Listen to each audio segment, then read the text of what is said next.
Assalamualaikum warahmatullahi wabarakatuh. Pada video kali ini, kami akan membahas tentang keterampilan dasar BK kelompok, active listening, reflecting, clearing, summarizing, dan confronting dalam setting kelompok pada mata kuliah BK kelompok yang diampu oleh Ibu Komaria SPSI MPD. Sebelumnya, perkenalkan kelompok kami yang beranggotakan Zika Sabila, Selvi Wahyuningsi, dan Mita.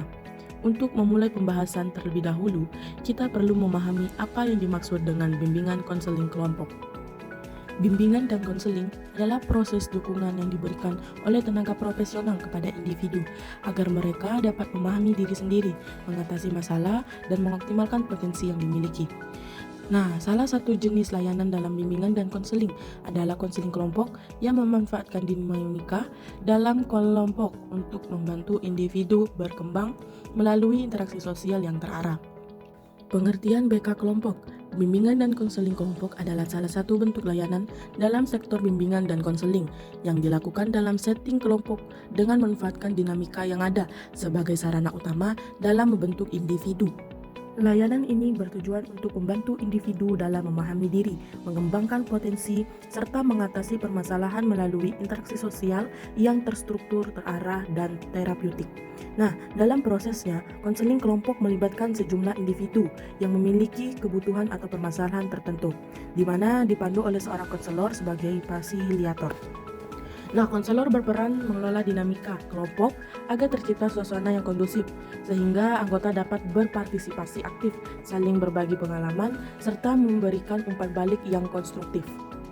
Jadi, tujuan dari layanan ini adalah untuk mendukung individu dalam memahami diri, mengembangkan potensi, serta menyelesaikan masalah yang dihadapi melalui intrasosial yang terstruktur dan terarah. Selanjutnya, yaitu keterampilan dasar BK kelompok.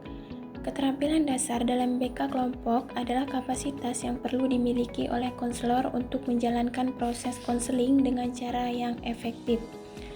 Dalam praktiknya, ada beberapa keterampilan dasar yang harus dikuasai oleh konselor dalam suasana kelompok. Yang pertama yaitu active listening, yang kedua reflecting, yang ketiga clarifying, yang keempat summarizing, dan yang terakhir confronting.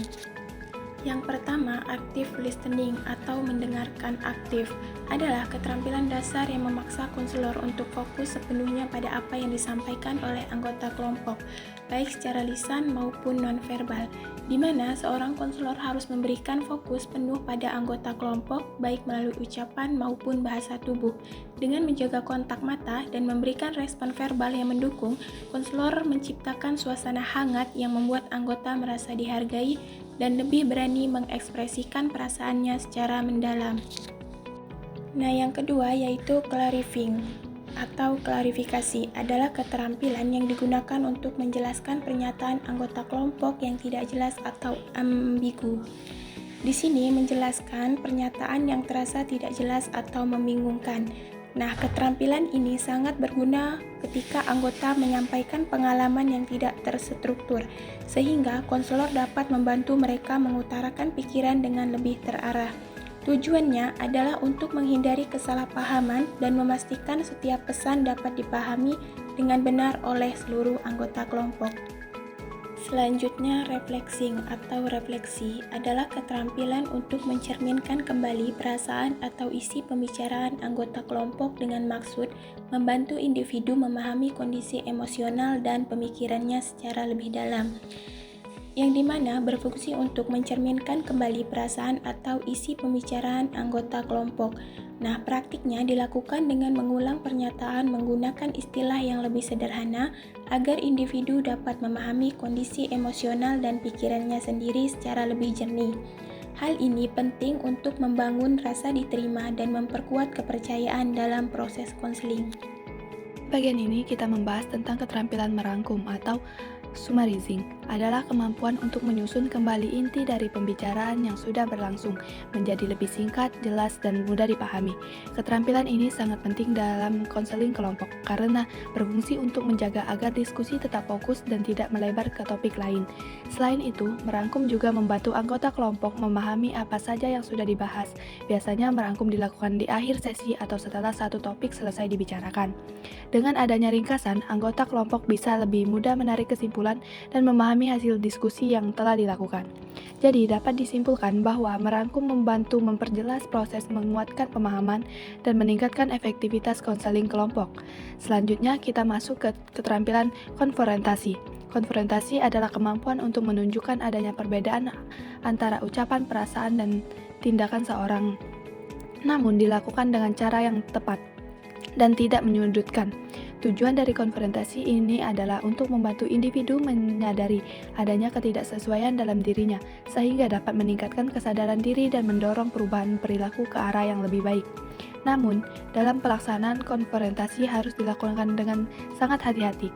Konselor perlu menggunakan bahasa yang lebih baik, penuh empati, serta memperhatikan kondisi emosional anggota kelompok. Selain itu, waktu juga menjadi hal yang penting. Konfrontasi sebaiknya dilakukan ketika anggota sudah siap secara mental agar tidak menimbulkan penolakan atau perasaan tersinggung.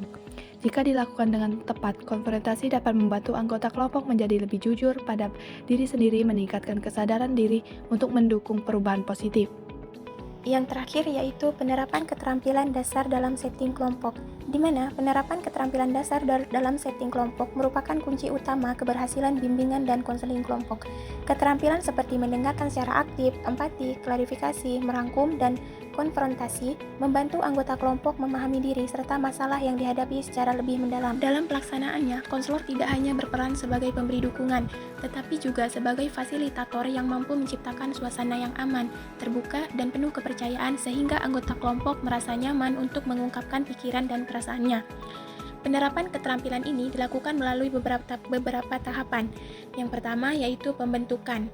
Di sini, konselor membangun hubungan yang baik agar anggota tidak merasa canggung. Pada tahap kedua yaitu peralihan, di mana konselor membantu mengatasi keraguan atau penolakan yang muncul dengan memberikan klarifikasi dan pemahaman terhadap perasaan anggota.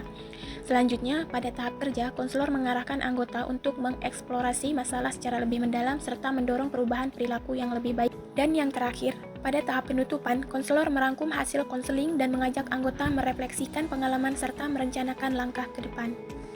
Kesimpulannya, bimbingan dan konseling kelompok merupakan layanan yang efektif karena memanfaatkan dinamika kelompok untuk membantu individu memahami diri, mengembangkan potensi, serta mengatasi permasalahan. Jadi, keberhasilan layanan ini sangat ditentukan oleh penguasaan keterampilan dasar konselor seperti mendengarkan aktif, refleksi, klarifikasi, merangkum, dan konfrontasi. Dalam penerapan keterampilan tersebut harus disesuaikan dengan setiap tahapan konseling kelompok agar proses berjalan optimal. Dengan demikian, keterampilan dasar konselor menjadi kunci utama dalam mendorong perkembangan pribadi dan sosial anggota kelompok secara lebih efektif.